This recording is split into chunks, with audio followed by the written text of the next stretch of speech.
ಅದು ಜಿಗಿ ಬಂದು Okay, sir. ಪೂರ್ತಿ ಹಳ್ಳ ಆಗವಲ್ದು. ಅದಕ್ಕ ಒಂದೊಂದು ಈ ಟೈಪ್ ಆಗಿ ಬೀಳ್ತೈತೆ, ಒಂದೊಂದು ನಿಂದಿರ್ತೈತಿ. ಅಲ್ಲಿಗೆ ನೆಕ್ಸ್ಟ್ ಹೋಗೋಣ. ಹಾ. ಇಲ್ಲಿ ಕೇಳಿದ್ರಲ್ಲ ಹಾ. ನೈಟ್ರೋಜನ್ ಸಾರಜನಕ ಅಶೋಕನ ಇದು ಕರೆಕ್ಟ್ ನೀಟಾಗಿ ಕಾಣೋದನಪ್ಪ. ಹಾ, ಕಾಣಿಸ್ತಾ- ನನ್ ಕೈ ಈ ಕಡೆ ಕೈ ಕೈ ನೀಟಾಗಿ ಕೈಗಿಡಿ ಕೈಗಿಡಿ ಕಾಣಿಸ್ತಾ ಇದೆ ಅಲ್ಲ ಸರ್. ವಿಡಿಯೋ ಅಲ್ಲಿ ಎಲ್ಲಾ ಜನ ಆಡ್ಲಿ. ಕೈ ಅವ್ರ ಕೈ ಕಾಣ್ಬೇಕು ಕೈ correct ಐತಿ, ಆಗಿ. ಮನೆ ಕೈ. ಒಳಗೆ ಬರ್ಲಿ. ಹಾ, ಈ ಕಡೆ ಬಾ, ಕೈ ಕಾಣತೈತಿ ಈಗ. ಕಾಣಿಸ್ತಾ ಇದೆ ಕಾಣಿಸ್ತಾ ಇದೆ. ಇದು ಇಲ್ಲಿರೋದು ಹಾ, ಕಾಣಿಸ್ತಾ ಇದೆ. ನೋಡಿ ರೈತ ಬಾಂಧವ್ರೆ, ಸಾರಜನಕ ಜಾಸ್ತಿ ಆದ್ರೆ ಇದು ಏನಾಗ್ತತಿ, ಕಟ್ ಆಗಿ ಬೀಳ್ತತಿ ಅಂತ. ಸಾರಜನಕ ಜಾಸ್ತಿ ಆದ್ರೆ ಏನಾಗ್ತತಿ, ಗಂಟುಗಳ ಅಂತರ ದೂರ ಬರ್ತದೆ. ಅದ್ರ ಲಕ್ಷಣ ನಾನು ಹೇಳೋದು. ಸಾರಜನಕ ಜಾಸ್ತಿ ಏನಾಗ್ತದೆ, ಈ ಗಂಟುಗಳ ಅಂತರ ದೂರ ಬರ್ತದೆ. ಸಾರಜನಕ ನೀವು ವೀರ್ಯ ಗೊಬ್ಬರ ಹಾಕಿದ ಕೂಡಲೇ ಸಡನ್ ಬೆಳಿತಾವ, ಯಾವ್ದೇ ಬೆಳೆ ಆದ್ರೂ. ಅಲ್ಲಿ ಜೋಳ ಐತ್ ತೋರ್ಸ್ಬೇಕಾದ್ರೆ, ಜೋಳ ಐತಲ್ಲ ಅಲ್ಲಿ ಈಗ, ಅದಕ್ಕೆ ಯೂರಿಯಾ ಗೊಬ್ಬರ ಹಾಕಿದ್ರೆ 8 ದಿನ ಬರಬರಿ ಬೆಳಿತೈತೆ. ಹೌದಾ? ಇಲ್ಲಿಡಿರಿ ಈಗ ವೈಜ್ಞಾನಿಕ ಹಿನ್ನೆಲೆ ಏನಂದ್ರೆ, ಸಾರಜನಕ ಶರೀರವನ್ನ ದಷ್ಟಪುಷ್ಟವಾಗಿ ವೇಗವಾಗಿ ಬೆಳೆಯೋದಕ್ಕೆ ಸಾರಜನಕ ಬೇಕು ಅಲ್ವಾ? ಆ ಸಾರಜನಕ ಪ್ರಮಾಣ ನಾವು ಕೊಟ್ಟಿರೋದು ಭೂಮಿಯಾಗ್ಲಿ ಅಥವಾ ಕೃತಕವಾಗಿ ಕೊಟ್ಟಿರೋ ಪ್ರಮಾಣ ಜಾಸ್ತಿ ಆಯ್ತು ಅಂದ್ರೆ ಬೇರೆದೇನು, ಕಬ್ಬಿಣ ಆಗ್ಲಿ, ಮೆಗ್ನೀಷಿಯಂ ಆಗ್ಲಿ, ಪೊಟ್ಯಾಶ್ ಆಗ್ಲಿ, ಇಂಥವುಗಳನ್ನ ತಗೊಳ್ಳೋದನ್ನ ಕಡಿಮೆ ಮಾಡ್ಬಿಡ್ತದ. ಅದನ್ನ ಹತಿಕ್ಬಿಟ್ಟು ಈ ಸರಿಯಾಗಿ ಬೆಳೆದ್ಬಿಡ್ತದೆ. ಆ ಬೆಳೆದಾಗ ಏನಾಗ್ತತಿ, ಪೋಷಕಾಂಶಗಳು ಸರಿಯಾಗಿ ಅದಕ್ಕೆ ಸ್ಟ್ರಿಪ್ನೆಸ್ ಸಿಗೋದಿಲ್ಲ, ಸಮತೋಲನದಲ್ಲಿ ಸಿಗೋದಿಲ್ಲ. ಅವಾಗ ಸಾರಜನಕನ ಹಿಂಗ್ ಹೆಚ್ಚು ಪ್ರಮಾಣ ಹಿಂಗ್ ಏರುಪೇರ ಆಗ್ತದೆ. ಹಿಂಗ ಏರಿಕೆ ಕ್ರಮದಲ್ಲಾದಾಗ ಬೇರೆ ಕಡಿಮೆ ಆಗ್ತದಲ್ಲ, ಅವಾಗ ಏನಾಗ್ತದೆ, ಬೇರೆ ಅಂದ್ರೆ ಆಹಾರಗಳ ನ್ಯೂನ್ಯತೆ ಅಂದ್ರೆ ಅವಕ್ಕೆ ಪಕ್ವತೆ ಬರ್ದೇನೆ ಅದೇನಾಗ್ತತಿ, ಕಟ್ ಆಗ್ತತಿ. ಈ ಸರ್ಫೇಸ್ ಹಿಂಗೆ ನೀಟಾಗಿರ್ಬೇಕು, ಅದು ತನ್ನಷ್ಟಕ್ಕೆ ತಾನೇ ಕಟ್ ಆಗ್ತತಿ ಅಂದ್ರೆ ಅದು ಸಾರಜನಕ. ಒಂದು ಕ್ಲಿಯರ್ ಆದ. ನೆಕ್ಸ್ಟ್ ಎರಡನೇದು, ಕ್ಯಾಲ್ಸಿಯಂ ಇಂದ ಏನಾಗ್ತತಿ ಅಂತ ಅಂದ್ರೆ ಹ್ಯಾಡ್ಗಳು ಕಟ್ ಆಗ್ತಾವಂತ ಕೆಲವು ವಿಡಿಯೋಗಳಲ್ಲಿ ನಾನು ನೋಡಿದೆ. ರೈತರು ಬಂದು ನನಗೆ ಹೇಳ್ತಾರೆ. ಹೆಂಗೈತೆ ಅಂದ್ರೆ ಪಾಪ ರೈತನಿಗೆ ಅವರಿಗೂ ಪಾಪ ಸರಿಯಾದ ಸೈಂಟಿಫಿಕ್ ವೈಜ್ಞಾನಿಕ ಜ್ಞಾನ ಇಲ್ಲ. ಯಾರು ಯೂಟ್ಯೂಬ್ ಅಲ್ಲಿ ಹೆಂಗ್ ಹೇಳ್ತಾರೋ ಹೆಂಗ್ ಮಾಡ್ತಾರೋ ಒಂದ್ ಕೇಳ್ತಾರೆ, ತಪ್ಪು ಸರಿನಾ ಆಳ್ವಾದ ಜ್ಞಾನಕ್ಕೋಸ್ಕರ ಪರೀಕ್ಷೆ ಮಾಡ್ತಾರೆ. ನನ್ನ ಅಂಗಡಿ ಬಂದಾಗ ಜನಗಳು ಹೇಳ್ತಾರೆ ಕ್ಯಾಲ್ಸಿಯಂ ಕಡಿಮೆ ಆದ್ರೆ ಇದು ಕಟ್ ಆಗ್ಬಿಡ್ತೈತೆ ಅಂತ. ಈಗ ಇದೇ ಫೀಲ್ಡ್ ಅಲ್ಲಿ ನಾನ್ ಹೇಳೋದು, ಅಲ್ಲಿ ಕ್ಯಾಲ್ಸಿಯಂ ಕಡಿಮೆ ಆದ್ರೆ ಅವರೆಲ್ಲ ಮಣ್ಣು ಪರೀಕ್ಷೆ ರಿಪೋರ್ಟ್ ಬಗ್ಗೆ ಅಷ್ಟು ಐಡಿಯಾ ಇಲ್ಲ. ಆ ರೀತಿ ಹೇಳ್ತಾರಲ್ಲ, ಯಾರೇ ಹೇಳಿ, ಆ ಸೈಂಟಿಸ್ಟ್ ಹೇಳಿ, ನಾನ್ ಹೇಳೋದು ಮಣ್ಣು ಪರೀಕ್ಷೆ ಏನು ಸುಮಾರಷ್ಟು ಲಕ್ಷಾಂತರ ಮಣ್ಣು ಪರೀಕ್ಷೆ ಆಗ್ಲಿ, ಸಾವಿರಾರು ಔಷಧಿಗಳು ಟ್ರಯಲ್ ಮಾಡಿ ನಾನಂತೂ ಈ 6 ವರ್ಷದಲ್ಲಿ 1000 ಅನ್ನೋಕ್ಕಿಂತ ಲಕ್ಷಕ್ಕೆ ಮುಟ್ಬಿಟ್ಟಿದ್ದೀನಿ ನಾನು. ದಿನ ಅದೇ ಕೆಲಸ ಅಲ್ಲ, ದಿನ ಒಂದ್ 50 ಡ್ರಮ್ 60 ಡ್ರಮ್ ಔಷಧಿ ಬರ್ದು ಅದು ಕೌಂಟ್ ಮಾಡಿದ್ರೆ 365 ದಿನಕ್ಕೆ ಡೇಸ್ ಆಗಿ ಎಷ್ಟಾಯ್ತು, ಲಕ್ಷದ ಮೇಲೆ ಆಯ್ತು. ಅಷ್ಟು ಎಕ್ಸ್ಪೀರಿಯನ್ಸ್ ಆಗೈತೆ ನನಗೆ. ನಾನ್ ಹೇಳೋದು ಆವಾಗ ಮಣ್ಣು ಪರೀಕ್ಷೆನ ಅಷ್ಟೇ, ಇಡೀ ಕರ್ನಾಟಕದ ಎಲ್ಲ ಮಣ್ಣು ಪರೀಕ್ಷೆ ನೋಡಿದೀನಿ ನಾನು. ಮಹಾರಾಷ್ಟ್ರದಲ್ಲಿ ನೋಡಿದೀನಿ, ಮಹಾರಾಷ್ಟ್ರದ ಸಮೇತ ಕಸ್ಟಮರ್ ಇದಾರೆ, ಕರ್ನಾಟಕ ತುಂಬಾ ಇದಾರೆ, ಒಡಿಶಾದಾಗಿದ್ದಾರೆ, ಮತ್ತೆ ತಮಿಳ್ನಾಡಲ್ಲಿ ಇದಾರೆ. ಸುಮ್ನೆ ಹೇಳ್ತಲ್ಲ ನಾನು, ಬೆರಳೆಣಿಕೆ ಹೊರಗಡೆ ಇದಾರೆ, ಕರ್ನಾಟಕ ತುಂಬ ನೋಡಿದ್ರು ಮಣ್ಣು ಪರೀಕ್ಷೆ ರಿಪೋರ್ಟ್ಗಳನ್ನ. ಸೊ ಇಲ್ಲಿ ಏನಾಗ್ತತಿ, ಕ್ಯಾಲ್ಸಿಯಂ ಜಾಸ್ತಿ ಆದ್ರೆ ಅಥವಾ ಕಡಿಮೆ ಆದ್ರೆ, ಇದು ಕ್ಯಾಲ್ಸಿಯಂ ಕಡಿಮೆ ಆದ್ರೆ ಕಟ್ ಆಗಿ ಬೀಳ್ತೈತಿ ಅಂತಾರೆ. ತಪ್ಪು 100% ಇದು ನಾನು ಹೇಳೋದು, ನನ್ನ ಅನುಭವ ಹೇಳೋದು. ಯಾಕೆ ಅಂದ್ರೆ ಇದ್ ನೋಡಿ, ಇದು ಜೌಗ್ ಎಲ್ಲಿ ಆಗ್ತತ ಅಲ್ಲಿ ಕ್ಯಾಲ್ಸಿಯಂ ಕಡಿಮೆ ಆಗ್ತತಿ, ನೀರ್ನಿಲ್ಲ ಪ್ರದೇಶದಲ್ಲಿ, ಮತ್ತೆ ಅಲ್ಲೇ ಕಟ್ಟಾಗಿ ಬೀಳ್ಬೇಕಲ್ಲ. ನಾನು ಹೇಳೋದು ಜೌಗ್ ಕಡಿಮೆ ಜೌಗ್ ಆಗ್ತತಿ, ನೀರ್ ನಿಂತು ಅದಕ್ಕೆ ಸುಣ್ಣ ಹಾಕ್ಬೇಕು, ಮತ್ತ ಆ ತೋಟದಾಗ ಬಾಳ ಕಟ್ಟಾಗಿ ಬೀಳ್ಬೇಕಪ್ಪ, ಅಲ್ಲಿ ಬೀಳೋದಲ್ಲ, ಇಲ್ಲಿ ಬೀಳ್ತೈತಿ. ಮತ್ ತಪ್ಪ ಹೇಳ್ತಾರ, ಈಗ ತಪ್ಪ ಹೇಳ್ತಾರ ಅವ್ರು. ಅದಕ್ಕೆ ಇದಕ್ಕ ಸಂಬಂಧ ಇಲ್ಲ. ನಾನು ಅಬ್ಸರ್ವ್ ಮಾಡಿ ರೈತರು ಏನಾದ್ರು ಒಂದ್ ಸಮಸ್ಯೆ ತಗೊಂಡ್ರೆ ಫಸ್ಟ್ ಫೀಲ್ಡ್ ಹೋಗಿ ಒಂದ್ ವಿಡಿಯೋ ಮಾಡಕ. ಅದಕ್ಕೆ ಹೆಂಗಿನ ಎಲ್ಲಿ ಕಟ್ಟಾಗಿ ಬೀಳ್ತತಿ ಅಂದ್ರೆ, ಇಲ್ಲಿ ನೋಡಿ, ಇಲ್ಲಿ ಕಪ್ ಐತಿ ಇದೀಗ, ಇದು ಫಂಗಲ್ ಡಿಸೀಸ್, ಇದು ಕಪ್ಪಾಗಿರೋದು ಶಿಲೀಂಧ್ರದ ರೋಗ. ಇದು ಇದೇನಾಗ್ತತಿ, ಈ ಕಡೆ ಒಂಚೂರು ಮಕ್ಳಲ್ಲಿ ಓಪನ್ ಆಯ್ತು ಅಂದ್ರೆ, ಈ ಕಡೆ ಮಕ್ಳಲ್ಲಿ ಒಂಚೂರು ಓಪನ್ ಆಯ್ತು ಅಂದ್ರೆ, ಎರಡು ಕಡೆನೂ ಒಡ್ಕಂತ ಹೋಗ್ತದ. ಒಡ್ಕಂತ ಹೋದಾಗ ಅರ್ಧದಷ್ಟು ಹೋದ್ರೆ ಇದ್ರ ಜೋಲಿ ಹಾಡು ತಡಕ ಆಗ್ಲಾದ್ರೆ ಕಟ್ಟಾಗಿ ಬೀಳ್ತದೆ. ಬಸವಗಳನ್ನು ಕಟ್ ಮಾಡಿ ಇರ್ತವೆ, ಹುಳುಗಳಿಂದನೂ ಕಟ್ಟಾಗಿ ಬೀಳ್ತವೆ. ಅದು ಎಂಜಲ್ ಏನು ಅದ್ರಲ್ಲಿರೋ ಅಂಶವನ್ನ ಎಳ್ಕಣಕ್ ಬರ್ತವೆ. ಇದ್ರಾಗೆ ಲಿಗ್ನಿನ್ ಅಂತ ಬರ್ತದೆ, ಸೆಲ್ಯುಲೋಸ್ ಮತ್ತೆ ಲಿಗ್ನಿನ್ ಅನ್ನೋ ಅಂಶ ಈ ಮರವನ್ನ ಗಟ್ಟಿತನ ಫುಲ್ ಗಟ್ಟಿ. ಇದು ಬೇರೆ ಮರಗಳಿಗೆ ಕಾಣೋದು ನಾರ್ ಇರ್ತಲ್ಲ, ಈ ನಾರಿನ ಅಂಶ ಜಾಸ್ತಿ ಬರೋಕಂದ್ರೆ ಲಿಗ್ನಿನ್ ಮತ್ತೆ ಸೆಲ್ಯುಲೋಸ್, ಇವು ಗಟ್ಟಿತನ, ಇವು ಬೇಗ ಪಳೆಯೋದು ಇಲ್ಲಿ, ಇದು ಗಳಿಯಲ್ಲ. ಸಿಪ್ಪೆ ಹಾಕಿದ್ರೆ ನೀವು, ಹೌದಾ, ಆ ಅಂಶ ಇರ್ತೈತಿ ಇದ್ರಾಗೆ. ಅವುಗಳನ್ನ ಅದು ಚೆನ್ನಾಗಿ ಬರ್ಬೇಕಂತ ಅಂದ್ರೆ ಯಾವುದೇ ಆಹಾರ ನಾವು ಕೊಡ್ತೀವಿಲ್ಲ, ಅದು ಸಮತೋಲನದಲ್ಲಿ ಅವಾಗ ಇದು ಚೆನ್ನಾಗ್ ಮತ್ತೆ ಬರ್ತದೆ, ತೂಕ ಚೆನ್ನಾಗ್ ಬರ್ತದೆ. ನೀವು ಈಗ ಶುಂಠಿ ಅಂತ ಹೇಳ್ತೀರಿ, ಯಾಕೆ ಇವೇ ಪೋಷಕಾಂಶಗಳು, ಮಹಾಪೋಷಕಾಂಶಗಳು, ಲಘು ಪೋಷಕಾಂಶಗಳು ಸರಿಯಾಗಿ ಕೊಟ್ರೇನೆ ಅದು ಔಷಧ ಚೆನ್ನಾಗಿ ಅಲ್ವಾ. ತೂಕ ಚೆನ್ನಾಗಿ ಗೊಬ್ಬರ ಕೊಟ್ಟು ಚೆನ್ನಾಗಿ ತಗೊಂಡು ಬೆಳೀತದೆ, ತೂಕ ಜಾಸ್ತಿ ಬರ್ತದೆ.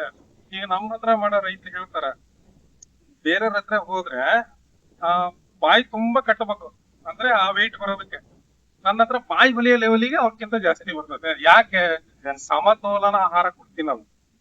ಯಾವ್ಯಾವ 19 ಆಹಾರ ಪದಾರ್ಥಗಳಿದಾವೆ, ಯಾವ್ಯಾವ ಟೈಮಲ್ಲಿ ಎಷ್ಟು ಕೊಡ್ಬೇಕು ಅನ್ನೋದು ನಮಗೆ ಚೆನ್ನಾಗಿ ಗೊತ್ತಿರೋದ್ರಿಂದ ತೂಕ ಆಟೋಮೆಟಿಕ್ಲಿ ಬರ್ತದೆ. ಇಲ್ಲ ಅಂದ್ರೆ ಇದು ಬರಲ್ಲ. ಈಗ ನಾನ್ ಹೇಳಿದ್ನಲ್ಲ, ತಿಪ್ಪೆಯಲ್ಲಿ ಇರ್ತಕ್ಕಂತ ಒಂದ್ ಗೊಬ್ಬರ ಸಾರಜನಕನ ಬರೋಬ್ಬರಿ ಇರ್ತದೆ. ಅದನ್ನ ಸಿಗ್ಲ್ ನೋಡ್ರಿ, ಇದೇ ಈಗ ಮರ ಚೆನ್ನಾಗಿ ನೀವು ಹಾಕಿ ಸಿಗ್ಲ್ ನೋಡ್ರಿ, ಯಾವ್ದ್ ಗಟ್ಟಿ ಇರ್ತದೆ, ಇದಾ ಗಟ್ಟಿ ಇರೋ, ಇದ ಪಳ್ಳು ಬರ್ತದ. ಹೌದಾ? ಅದೇ ರೀತಿ ಇದು ಕೂಡ ಎರಡು ಕ್ಲಿಯರ್ ಆಗ್ತದ. ಈಗ ಮೂರನೇದು ಇನ್ನೊಂದ್ ಏನಂದ್ರೆ ಏನ್ ಕೇಳಿದ್ರೆ, ಇಲ್ಲಿ ಜಿಗಿ ರೋಗ. ಈ ಲೈಟ್ ಈಗ ಆಲ್ರೆಡಿ ನೋಡಿ, ಇದು ಏನು ಜಿಗಿ ರೋಗ, ಅಂಟೆಲ್ಲ ಅಲ್ವಾ, ಸೋಪ್ ಅಂತ ಕಪ್ಪು ಇರ್ತದೆ ಈ ಕಡೆ ನೋಡಿ. ಅಲ್ಲಿ ಏನಿರ್ತದೆ ಅಂತಂದ್ರೆ, ಗಾಳಿ ಬಹಳ ಐತಪ್ಪ, ಎಷ್ಟು ಬಿಟ್ಟು ಬಾಯ್ಸ್ ಕೇಳ್ತಂತ ಕುಡ್ಕೊಂಡು ನೋಡಿ ಮ್ಯಾಟ್ ಹೇಳೋದು. ಯೂಟ್ಯೂಬ್ ನೋಡ್ರಿ, ಸಬ್ಸ್ಕ್ರೈಬ್ ಹೇಳ್ಬಿಟ್ಟು ನಾವತ್ರಿ ನನಗೆ ದುಡ್ಡು ಬಾರ ಬರ್ಲಿ ಹಂಗ ಅದಿಲ್ಲ. ಒಟ್ಟು ಒಂದ್ ವಿಷಯ ಮುಟ್ಬೇಕು ಅಷ್ಟೇ ಮಾಡಕ್ಕದ. ನೋಡಿ, ಇಲ್ಲಿ ಜಿಗಿ ರೋಗ ಇರ್ತತೆ, ಟ್ರಿಪ್ಸ್, ಮೈಟ್ಸ್, ಅಪಿಡ್ಸ್, ಏನ್ ಇವ್ ರಸ ಹೀರ ಕೀಟಗಳು ಇರ್ತಾವಲ್ಲ, ಅದು ಸಸ್ಯಹಣ್ಣುಗಳು ಅಂತ ಕರಿತೀವಿ ನಾವು.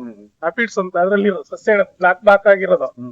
ಅವು ಯಾಕೆ ಹೆಂಗ್ ಬರ್ತವೆ ಅಂತ ಅಂದ್ರೆ, ಮೊದ್ಲಿಗೆ ಈ ಕಸಗಳೆಲ್ಲ ಬೆಳ್ಕೊಂಡಿರ್ತತಲ್ಲ, ಅಲ್ಲಿ ಇದ್ದೇ ಇರ್ತವೆ ಆಲ್ಮೋಸ್ಟ್ ಅಲ್ಲ. ಇಲ್ಲಿ ಯಾವ ಡಿಸ್ಟರ್ಬೆನ್ಸ್ ಮಾಡ್ತಿರ್ಲ ಅವಕ್ಕೆಲ್ಲ. ಇಲ್ಲಿ ಕಾಲುವೆ ಮಾಡೋದು, ಇಲ್ಲಿ ಕೆಲಸ ಮಾಡಕ್ ಸ್ಟಾರ್ಟ್ ಮಾಡ್ತಿರಲ್ಲ, ಡಿಸ್ಟರ್ಬೆನ್ಸ್ ಮಾಡಕ್ ಸೀನ್ ಏನಾಗ್ತದೆ, ಅಲ್ಲಿ ಅದು ಜೀವನ ಬದುಕಬೇಕಲ್ಲ. ಆ ಹೂವಿನ ಅದಕ್ಕೆಲ್ಲ ಅನುಗುಣವಾಗಿರುತ್ತೆ ಅಲ್ಲೋದಿಕ್ಕೆ. ಆದ್ರೆ ಇಲ್ಲಿರ್ತಕ್ಕಂತ ರಸವನ್ನ ಹೀರ್ತಾ ಹೋದಾಗ ಅದು ಅಟ್ಟಾಗಿ ಕನ್ವರ್ಟ್ ಆಗ್ತದೆ. ಅವಾಗ ಏನಾಗ್ತದೆ, ಅದು ನೀವು ಜಿಗಿ ತಾನೇ ಇರ್ತದೆ. ನೋಡಿ, ಇಂಥವುಗಳನ್ನ ನೀವು ಹತೋಟಿ ಮಾಡ್ಬೇಕಂದ್ರೆ ಭಾರಿ ಈಸಿ. ಅದೇನು ಯಾವ್ದಾದ್ರೆ ಇದು ಇಮಿಡಾಕ್ಲೋರಿಪೈಡ್ ಆಗಿರ್ಬೋದು, ಅಥವಾ ಫೈಬ್ರನಿಲ್ ಆಗಿರ್ಬೋದು, ಕ್ಲೋರೋಪರಿಪಾಸ್ ಇರ್ಬೋದು, ಸೈಪರ್ಮೆಥಿನ್, ಯಾವ್ದಾದ್ರು ಒಂದು ಕೀಟನಾಶಕ ತಗೊಂಡು ಒಂದ್ ಯಾವ್ದಾದ್ರು ಏನೋ ಕಾರ್ಬನ್ ಡಿಜಿಯಮ್, ಮ್ಯಾಗ್ನೆಸಿಯಮ್ ಇದರಿಂದ ಶಿಲೀಂಧ್ರ ಹಾಕೊಂಡು ಮಸ್ಟ್ ಅಂಡ್ ಶುಡ್ ಗಮ್ ಅನ್ನ ಯೂಸ್ ಮಾಡೋದು. Silicon based gum. Silicon based gum use ಮಾಡಿದ್ರೆ ಏನಾಗ್ತದೆ ಅಂದ್ರೆ, ಹೋಗಿ ಸ್ಪ್ರೆಡ್ ಆಗಿ ಅಂಟ್ಕೊಂಡಾಗ ಏನಾಗ್ತದೆ, ಕಂಪ್ಲೀಟ್ ಸತ್ತೋಗ್ತದೆ. ಸಿಲಿಕಾನ್ ಬೇಸ್ಡ್ ಗಮ್ ಇಲ್ದ ಹಂಗೆ ಹೊಡೆದ್ಬಿಟ್ರೆ ಎಲ್ಲಿ ಔಷಧಿ ಬೀಳ್ತದೆ ಅಲ್ಲಿ ಅಷ್ಟ ಸಾಯ್ತೈತಿ, ಸಂದುಗಳ ಹಂಗೆ ಬಿಸಲ್ ತಿನ್ನಂಗಿಲ್ಲ ಸರ್. ಹಂಗಾಗಿ ಅದು ನಿಮಗೆ ಅಷ್ಟು ರಿಸಲ್ಟ್ ಮತ್ತೆ ನಮಗ್ ಬಹಳ ಇಂಪಾರ್ಟೆಂಟ್ ಇದೆ ಸರ್ ನಮ್ ತೋಟ. ಪ್ರಕೃತಿಗೆ ಈ ಡಿಸ್ಟರ್ಬೆನ್ಸ್ ಮಾಡಿದ್ರೆ 2.5 ಸಾವಿರ ಪ್ರಭೇದಗಳು ಕೀಟ ಮತ್ತೆ ರೋಗಗಳಿದಾವೆ. ನಾನಾ ನೋಡಿಲ್ಲ, ಅಷ್ಟು ಇದಾವೆ ಪ್ರಕೃತಿ ಒಳಗಡೆ. ನಿಮಗೆ 2.5 ಸಾವಿರ ವೆರೈಟಿ ಗುಲಾಬಿ ಹೂವು ಅಂದ್ರೆ ನಂಬ್ತೀರಾ? ರಾಷ್ಟ್ರಪತಿ ಭವನ ಡೆಲ್ಲಿಯಲ್ಲಿ ಇತ್ತಲ್ಲ, ಅಲ್ಲಿ ಹೋದ್ರು ಮಾತ್ರ ನೋಡಿ. ಮತ್ತೆ ಎಲ್ಲಿ ನನಗೆ ಗೊತ್ತಿಲ್ಲ, ಅಲ್ಲಿ ಇರ್ಬೋದು. ಹಂಗೆ ಕೀಟಗಳು 2.5 ಸಾವಿರ ಪ್ರಭೇದಗಳಿದಾವೆ. ಸೊ ಇದು ನಿಮಗೆ ಅಷ್ಟು ಚೆನ್ನಾಗಿ ಗೊತ್ತಾಗ್ತದೆ ಅಂತ ಅನ್ಕೊಳ್ತೇನೆ. ಮತ್ತೇನಾದ್ರು ಕೇಳೋದೈತಾ? ಮತ್ತೇನಿಲ್ಲಲ್ಲ. ಓಕೆ ಸರ, ಇನ್ನೊಂದು ಅದು ಇದು ಅದ್ರಲ್ಲಿಂದಾನು ಅದು ಏನೋ ಸ್ವಲ್ಪ ಜಿಗಿ ಇದಕ್ಕೆ ಹೋಗುತ್ತೆ ಅಂತ ಏನೋ ಹೇಳ್ತಾರೆ. ಅಲ್ಲೇ ಸರ ಕೆಂದಿಗೆ ಕೂಡ ಸರ್, ಅದು ಐತಿ ಈಗ ಟೈಪ್ ಆಗ್ಯಾವು, ಅದ್ರೊಳಗೆ ಕೆಂದಿಗೆ ಇರ್ತೈತಿ. ಅದು ಕೆಂದಿಗೆ ಒಬ್ರು ಹೇಳ್ತಾರ, ಇಲ್ಲ ಮತ್ತೊಂದ್ ಜೀವಿ ಅವು ಈಗ ನಾವು ಇದು ಅಂತವಲ್ಲ ಜಿಗಿ, ಅದನ್ನ ತಿಂದು ಜೀವಿಸ್ತತಿ. ಅದೇನ್ ವೈಜ್ಞಾನಿಕ ಪಾಯಿಂಟ್ ಇರಬೇಕು. ಕೆಂಜಿಗೆ ಇರಬೇಕು ಮತ್ತೆ ಈ ಜಿಗಿಗೂ ಪೂರಕವಾಗೈತೆ ಸಂಬಂಧ ಐತಿ. ಆ ಕೆಂಜಿಗೆ ಏನ್ ಮಾಡ್ತತೆ, ಅದ್ರದ ಲಾವಾರಸ ಏನ್ ಬರ್ತತಲ್ಲ, ಅದನ್ನ ಹೀರಿ ಅದು ಜೀವನ ಮಾಡ್ತತ. ಅವು ಎರಡು ಒಂದಕ್ಕೊಂದು ಪೂರಕ. ಅದು ಹೌದಾ? ಆ ಜಿಗಿ ಇದ್ದಲ್ಲಿ ಕೆಂಜಿಗೆ ಜಾಸ್ತಿ ಇರ್ತದೆ. Correct scientific point. ತಮಿಗೆ ಏನ್ ಬೇಕಲ್ಲಿ ಈಗ ಸಾಯಿಸ್ಬೇಕು. ಆಮೇಲೆ ಅದೇ ಕೆಂಚಿಗೆ ಕಾಲುಗಳ ಮುಖಾಂತರ ರೋಗ ಒಂದ್ ಕಡೆಯಿಂದ ಇನ್ನೊಂದ್ ಕಡೆ ಅದೇ ನಮಗೆ ಡೇಂಜರ್. ಅವೆರಡು ಫ್ರೆಂಡ್ಸ್ ಇದ್ದಂಗ ಅವು. ಅದ್ರ ಮೇಲೆ ಇದ್ರ ಮೇಲೆ ಹಂಗಾಗಿ ಇದೇನೋ ಆ ಕೆಂಚಿಗೆ ಆಲ್ಮೋಸ್ಟ್ ಆಲ್ ಬೇರೆ ಇದನ್ನ ತಿಂತದೆ ಅದು, ಬಟ್ ಅದನ್ನ ಮಾತ್ರ ಮುಟ್ಟಲ್ಲ. ಯಾಕಂದ್ರೆ ಅದರಿಂದ ಲಾಭ ಐತಲ್ಲ ಅದಕ್ಕೆ. ಅದ್ರ ರಸ ಏನ್ ಬರ್ತತಲ್ಲ, ತಿಂದು ಬದುಕತ್ತಲ್ಲ, ಅದಕ್ಕೆ ಅದು ಬೇಕು. ಅದೇನ್ ಕೇಳೋದಿದೆ ನೋಡ್ರಿ. ಇದು ನಂಗೆ ಗೊತ್ತಿರೋ ವಿಚಾರ, ಆದ್ರೆ ಪ್ರಶ್ನೆಗಳು ಹೆಂಗ್ ಕೇಳ್ತೀನ ಹಂಗ್ ನೆನಪು ಬರ್ತಿರ್ತೈತಿ. ಈಗ ಹಾಡ ಒಂದೊಂದ್ ಗಿಡಕ್ಕೆ ಮಿನಿಮಮ್ 10 ರಿಂದ 12 ಇರ್ಬೇಕು, 9 ಮೇಲೆ ಇರ್ಬೇಕು, ರೋಗ ಇಲ್ಲ ಅಂತ ಹೇಳಿ. ಆಮೇಲೆ ಕುಪಿಜವಾಗಿ ಬರಕಂತ ಬಾಳ ಇಲ್ಲ. ಈಗ ನಮ್ ತೋಟದೊಳಗೆಲ್ಲ ಈಗ ಎಲ್ಲಾ ತೋಟದೊಳಗು ಸ್ವಲ್ಪ ಹಾಡ ಕಿತ್ ಬರ್ತಾ ಇಲ್ಲ. ಸ್ವಲ್ಪ ಕುಬ್ಜವಾಗಿ ಈಗ ಮಾಡ್ತಾವ. ಸಾಮಾನ್ಯವಾಗಿ ಒಂದು ಅಡಿಕೆ ಗಿಡ ಅಂತ ಅಂದ್ರೆ 3 ರಿಂದ 4 ಮನಿ ಬಿಟ್ಟೇ ಬಿಡ್ತದೆ ಅಲ್ವಾ. ನನ್ ಕೇಳಿದ್ರೆ 365 ದಿನ ಬಿಟ್ಕಂತಾನೆ ಹೋಗ್ತದ.